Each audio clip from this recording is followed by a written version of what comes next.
So even if your clients are holding their money closer to their pockets, these little quick win offers are something that they can afford and that they're still investing into their business. Welcome back to Duo On Air. I'm Abby. And I'm Courtney. And we're the ex-agency turned entrepreneurial team that puts the Duo in Duo Collective. Our boutique organic marketing agency specializes in SEO, social media strategy, and branding. We're an everyday pair of business besties / marketing experts obsessed with helping our community learn more about what it takes to run a business. Which is why on Duo On Air, we're not holding anything back. We're giving you all the info we know about how to grow your business organically so you can be the confident CEO you were made to be. And how to navigate life as a small business owner. Whether it's on your own or with your best friend by your side, so grab your coffee or your mimosa, we don't judge, and settle in for a quick value-packed episode of Marketing Tips. Welcome back to the Duo On Air podcast. This is episode number 197, and if you're staring at your calendar wondering where your next client is coming from, then this episode is for you. We're talking about creative, non-icky ways to get someone booked and on your calendar, and we want to go way beyond just post on Instagram that you're accepting new clients right now. Because nobody likes that. No. Nobody likes and that. also, you might have already done that and it's just not working. Correct. So. Yes. So we're going to share a handful of ideas here, and we're going to talk through some different things like maybe re-engaging past clients, some quick wins that aren't going to take you a ton of time, and maybe how you can turn some of your favorite client projects into actual sales strategies. And these are creative ways, so they Yes. feel a little less like salesy or desperate because they're creative. So Yeah. nobody even knows, right? Yes. And fun. I mean, Yeah. I think it's like important too to make sure if you're worried because maybe your clients are lower right now than they have been in times past, which is honestly a lot of people right now. Yes, Like, including us. yeah, it's just the reality is it seems like inquiries are down overall. People are holding their money closer Yep. and they're being really scarce on what they're actually investing in. Mm-hmm. So we're going to run through a bunch of ideas and let's just kind of jump into the first one. Love it. Okay, so idea number one is the VIP check-in email, which is something that we have done in the past here and there. I would say sometimes it's just because we want to check in with these clients, but again, sometimes it is a creative way to try to get more work. So what does this mean? It means going back to past clients and warm leads and sending them a personal check-in and not necessarily like a mass promo. So if it's somebody that you've worked in the past, you can just like pop into their inbox with a warm email, checking in on them, asking them how things are going, if they need any additional support or help. If you happen to have like a new offering or service, you could, kind of sneak that in there if you want. But really, it's checking in on them and letting them know that they are seen as well, which clients love. Mm-hmm. It's like we do get a lot of, feedback from this and a lot of people that reply back and they're just excited that we've checked in or that we even care. I think some of it is just like, oh, wow, I've worked with you in the past and it's not just like a one and done thing for us. We continue our relationships with our clients. We've done this for years and, we've worked with them 5 years ago and they still come back to us, 5-6 years later. So I think it really is kind of putting them top of mind, making sure that they know that we're not forgetting about them, that we're always here for them. And, that we can tailor things to them specifically if they need help outside of what we've done for them in the past and just making them feel special and warm. Yeah, it could be an opportunity too for you to think through your offerings. Like, do you have a way to market to past clients? That is the warmest and like hottest leads that you have. Oh, absolutely. Are people who they already trust you, they've already paid you. So that's a really good idea to make sure that you have some ways that you can continue to work with past clients. It doesn't need to be in like a massive project, but there could be these small little offerings and ways to support them after you're done. And like letting them know too, if it's been a couple of years that you now might offer X, Y, and Z or something. Like we offered this in the past and like that's what they got from you, but we can continue to help you grow your business organically through these other services that you might not have been aware of that we've since started or whatever. Absolutely. So idea 2 is case studies. So we love case studies for a variety of reasons. One, it showcases your expertise. It helps build trust online. They are amazing content creation bundles just for your blog and things that not only will help people trust you, it can also help drive business on search because it is super relatable content that you've created. But it also creates credibility for search engines and AI tools. So case studies alone can actually be a marketing tactic just by getting them indexed on the internet. But they also can be really great ways for you to feature and partner your clients. So pick one or two favorite clients you've worked for, really work together with them to showcase their results, feature them on the website. I mean, this is a great way not only for you to promote your business and what you've done, but also for you to collaborate with them and be able to share them, and they're going to love that too. So it's going to drive business for them as well.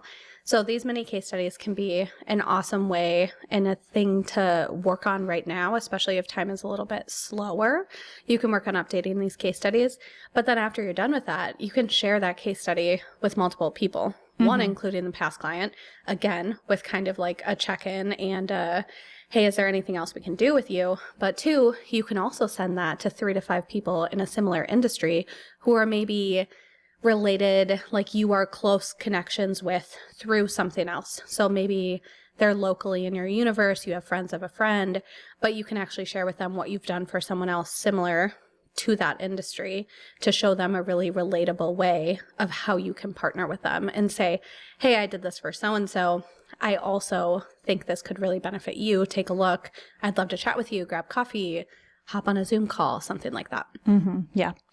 Idea 3, creating a quick win offer. So something that is smaller, a little bit lower commitment, and designed to get people in the door. So this might not be something that you always offer. It might be something new. And again, just like for a limited time and something that's just quick.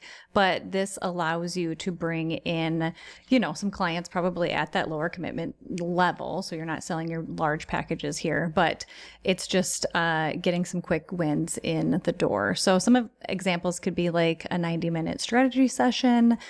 That's pretty easy to offer up to anybody. And again, you could, have a certain amount of them open or whatever that might be. It could be some sort of an audit. So for us, it could be a brand audit, a website audit, an SEO audit.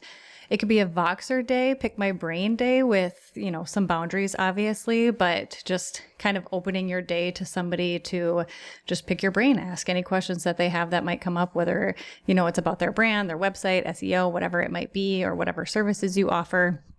I mean, honestly, I would sign up for a lot of Voxer days for things in my life. So why this works, it's an easier yes during slower seasons. So even if your clients are, holding their money closer to their pockets, these little quick win offers are something that they can afford and that they're still investing into their business. And it's an easier yes versus maybe some of those larger packages that you offer. And it can turn into long-term clients once they trust you. So let's say they want to work with you, but they can't quite afford your larger services right now. This is that quick yes, that quick in. And then once they've worked with you, once you've made that relationship and they trust you, they're going to come back to you when they can afford those larger services and can invest more. Yeah, and a good example actually from our business just this last month is we've had people within our community. So whether it be our SEO like group coaching community of other people who offer SEO, websites, copywriting, things like that, who are in our community, or SEO on Tap students who are learning how to DIY on their own end. So we've had some people come to us specifically within the coaching community asking for mentorship. Like, I want to learn more about the behind the scenes of what you do. And we are like, honestly, we're so transparent in everything that we do that half the time I'm like, I feel like I already did that. Like, I don't know if I have more to share, Or it could even be like, I want you to look at my client stuff. Like, I want you to help me because I'm just like feeling overwhelmed. I don't feel confident. Like, I just need help. So we had one person reach out to us mentioning, hey, do you do anything like this? And at the time, no, like that offer didn't exist. So literally on the fly one day, I was just like, what if we made this up? And then I heard the name SEO Wingwoman, and I was like, that's pretty dang cute. I kind of like that. Courtney's like, that would make a cool submark. Yep. I still need to do that. Still need to do it. So we only pitched it to our coaching community of like copywriters, marketers. And it was like, hey, we've got 3 spots within the next 3 months that we can do this. If anyone is interested, it's a 3-month mentorship program. Literally 2 weeks, 3 spots filled. And it was all because of an idea that someone else brought to us. Mm-hmm. So that's what low-hanging fruit is. Like that, those are the offers that are going to be quick wins because your audience is already asking for them. Mm-hmm. So who within your community, who within your audience is already asking for something from you? And if things are slower, can you build it? Like you can sit for days hemming and hawing. Like we could have spent all this time being like, we should create a submark. We should create a landing page. We should sell it to everyone. And it was just like, you know what? Let's just see. Let's just see if people are interested. Let's just see what it would be. And we did it in a day. Yeah. It doesn't need to be like perfect or fleshed out before you offer it to your audience. I feel like a lot of us get hung up on making sure that it's perfect and that it's ready and that we have a landing page for it. And that's not necessarily true. So it's, you know, it's a quick email out to people that might be interested. And then once they sign up, you go from there and you can make it bigger. You can scale it. You can make a submark for it. You can make a landing page for it. But, you know, sometimes it's just like send it out, see who bites, and then go from there. Yeah. And it's also like for things like that too, the people who are signing on right away know that they're in this like entry like program, you know, like they're getting in first dibs. And because of that, they also know that they're going to be like the good ones that are going to have the testimonials like for us to feature. So when we do actually sell this, we want them to be super duper happy. So we're going to go above and beyond. Like this is a lot of times where you don't need to have everything super buttoned up. You can just be transparent. Like, hey, I've been wanting to do this. Do you want to work with me on it? We'll build the program together. And they're clearly getting a deal on it too, because you can probably market it for more after you've already done it. You have a process and you have that confidence in what you're offering. So those quick wins can end up being something that helps you sell it quicker and without pressure. Like it can feel like so much pressure to sell that to the world, but it's way different when you turn to a community of 24 people that know you and 3 people sign on. Yeah. Like that makes it so much easier. We just recently did one for past branding clients too, is where we just sent out this like little mini promo. They could pick which package they want. And we had fun with it. We kind of like curated these fun little bundles and we were able to capture some people with that too. And it was just, you know, it was it was like a VIP mini offer to our past clients. And so you can do things like that too, that are, you know, easier yeses, fun little things and one-offs that you can add to their brand that they didn't necessarily get with that larger package. And, sometimes they just like to, like, they don't think of those things unless if you put it out there in front of them. And then they're like, oh, that is something that I need and it's low-hanging fruit. Yes. Yeah, for sure. So on that note, that's kind of like leading into idea 4. So these limited kind of pocket project spots. So the idea with these, a mentorship wouldn't really fall into this because that's 3 months, right? Like that's something that's going to span the length of a period of time. But we're talking about, okay, you know, right now is slow, but January is going to be crazy. Or say you're a photographer and you're slow in Q1, but you know it's going to pick up in Q2. So you don't want to commit yourself to a crazy number of projects or this process that you can't keep up during busy season. So creating something that's going to be this like pocket project or this small amount of time, which definitely could be strategy sessions, a bundle of strategy sessions. It can be like these little branding packages. So one of the ones that we put together, which we thought was super fun, and we're like, I doubt anyone will want to do this. We literally thought, we were just like, nobody's going to sign up for this. It's like a mystery bundle. So it's a surprise and delight mystery bundle. And it was basically like, it costs this much money and it's like we create you something based on what we think works best for your industry, what your brand is doing, who you're talking to. And then I think we signed off with, this is for you if you trust us, you like a little like excitement in your life. And somebody signed up for it right away and we were like, oh, wow. Like definitely did not think anybody would sign up for it because you're trusting us, right? Because we are the experts and we know we're going to do a great job, but that's a lot for somebody to put some trust into somebody like that and not sure what they're going to get out of it. But again, it's a low ticket item. So it's not like they're spending thousands and thousands of dollars. And it was a past VIP client. So, you know, they've worked with us and they trust us now too. But it's fun to do their brand. Yeah. So yeah. But it's fun to do stuff like that too, where you can have a little fun and a little kind of like mystery to it. Yeah. Yeah. So those, and I've only ever seen that happen before with like like purchasing like a mystery box Like from like products. a brand. Yeah, Yeah. like from a product company. I've never seen it from a service perspective. No, which so, is cool. Yeah. So, but again, it's something where we knew that wouldn't work to communicate with everyone. Correct. We need to have built your brand, know how your brand's built, have all the assets, have all the strategy. That's the only way that that project is feasible and like actually can still like not, drag us down into like the not profitable section. Exactly. So that was really important. So a few other like fun ideas could be like if you're a photographer, maybe you're doing like a one-day mini session. Like this kind of falls into the mini session bucket, which a lot of photographers do too. Say you're a wedding planner or a honeymoon planner or something like that. You could do maybe a honeymoon planning hour. So you don't plan someone's entire honeymoon, but you just hop on the phone with them for 60 to 90 minutes and you create like this custom mini itinerary. Okay, kissed him. Kissed him. That Did I was say cute. that? Well, you kind of said kiss, and then I was like, wedding kiss. That was kind of cute. Kissed him. A kissed him itinerary so that you can kiss the whole time on your honeymoon. This is going to be not PG pretty soon. So anyways, the whole idea of these pocket projects are scarcity. There's limited number of spots and there are clear start and end dates. So you need to also make sure that you have capacity for this and it's not going to bleed into, your busy seasons or if clients start coming in. So idea 5 is actually kind of one of our favorites and something that we've leaned into a lot, sometimes in slower seasons, but also for launch seasons. And that is paid webinars. So these are low ticket and high trust offerings. So it's a way for people to experience you before committing to a bigger offer. This is where we've, had a lot of leads. People get to know us, they get to trust us, and then they want to work with us in the future. But when it comes to paid webinars, you want to choose a very specific problem because you want to make it very clear what you're going to be educating on and what they can learn from the webinar. So an idea here is SEO fixes you can make in one afternoon.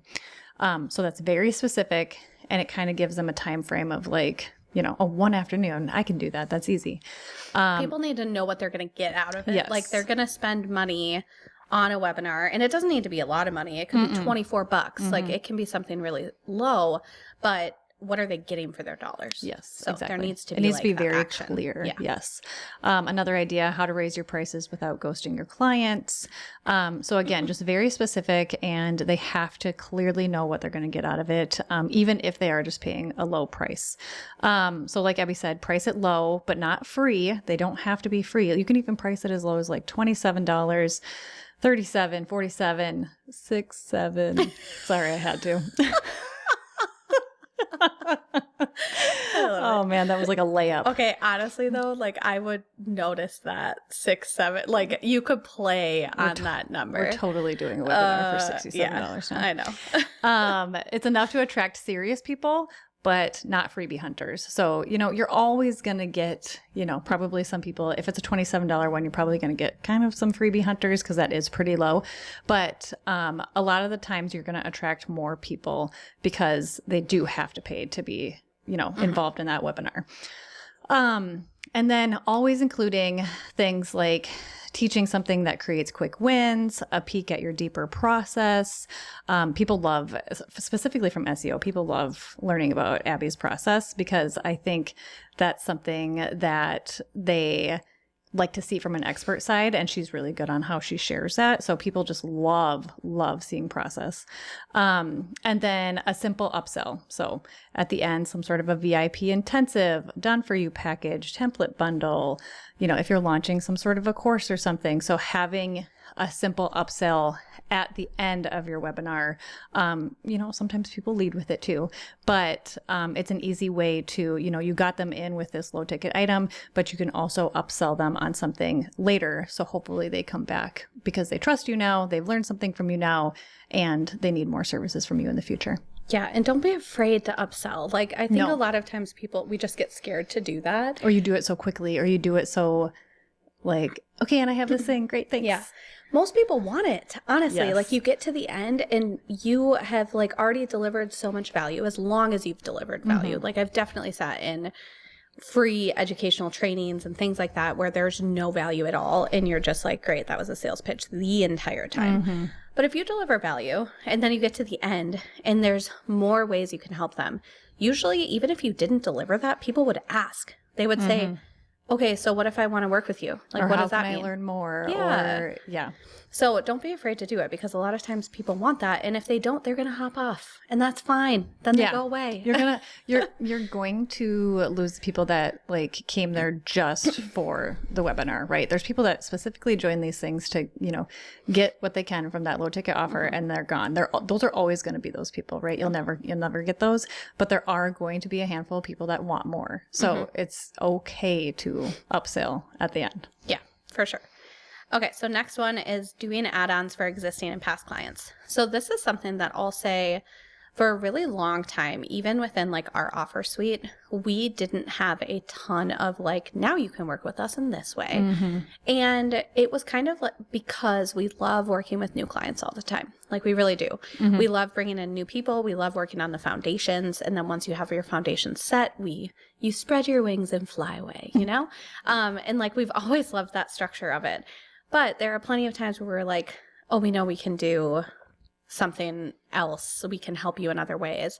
Or it organically comes to us by them asking, can you do X, Y, and Z? And so, especially in the SEO, we've never been like an SEO agency before. So we don't function like a retainer. You have to pay a certain amount of money.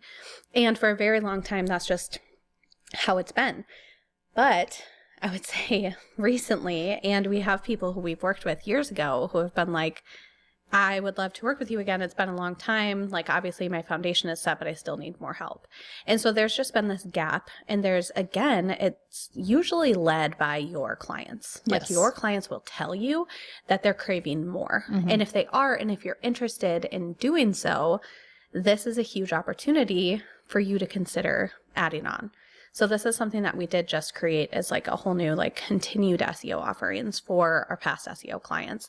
And the only reason why we are able to do that now is because we have a team of support. Yes. So that's also something to be conscious of is don't overcommit yourself just because you're slow right now. Make sure you actually can build something in this realm that's sustainable so that you can offer this to every client that you work with in the future. So a few little add-on ideas. One can be one-time upgrades. So maybe you're a web designer, you can add on extra pages, you can add on a strategy session, you can do extra round revisions. We talked a little bit about like a Pick My Brain Day, like a Voxer session, like that could be added onto any project, different things like that. So I would say one-time upgrades are also really nice to include in your proposals. So this is something that we started doing once we switched over to Dubsado, is create a proposal that actually has like popular add-ons specifically formulated for each package. So if someone's signing up for an SEO audit, for example, they could also add on local SEO optimizations, or they could add on a Voxer coaching session or something like that. So these aren't high price points. They're definitely lower price points from the main packages, but they're opportunities that people can add on. And you don't even have to sell them. Like we've had plenty of times where we have conversations on the call. We know they're going to sign up for a certain kind of audit. And then all of a sudden they get to that proposal and they're like, oh yeah, I definitely need SEO. And we did this. So we were working with someone who we needed to just like offload some website work. So we had worked with someone, offloaded that. And she also had a add-on for, what was it for? Dubsado. Literally. Yes. It was for Dubsado. Yeah. Do you want a proposal like this? Yes. And I was like, yeah. I absolutely did.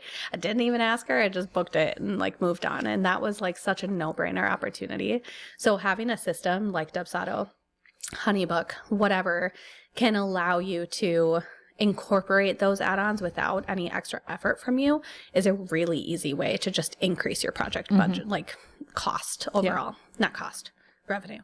Project revenue. There we go. Struggling with the words. Some other ideas, ongoing support. So you can do quarterly check-ins, retainers, launch support. Again, this all kind of depends on your industry. So you're going to kind of have to think through like, what types of add-ons make sense for my clients in my industry. And then there's other things too, like refreshes, maintenance. Like think of all the clients you've worked with in the past. What's something that you could offer someone you just finished working with? What's someone you could offer someone something you worked with a year ago? And then let's think back 5 years. Now, how could you work with them? That can be like a good kind of rule of thumb of like, okay, here's how I can build these different add-ons and then pitch them to past clients. Idea 7, talk about your offers every day without feeling repetitive. So for some reason, we as small business owners aren't great at this, and it all comes down to feeling like we're being repetitive or annoying. Even to this day, I don't know about you, Abby, but it still feels weird. I think you're always gonna have a little bit of a weird feeling because you never want to sound salesy. You never want to sound like you're pitching something all of the time. I think it's also the Minnesota nice. I know, it's like, I don't want to inconvenience you, but I could do this for you. Right, exactly. That's what it is.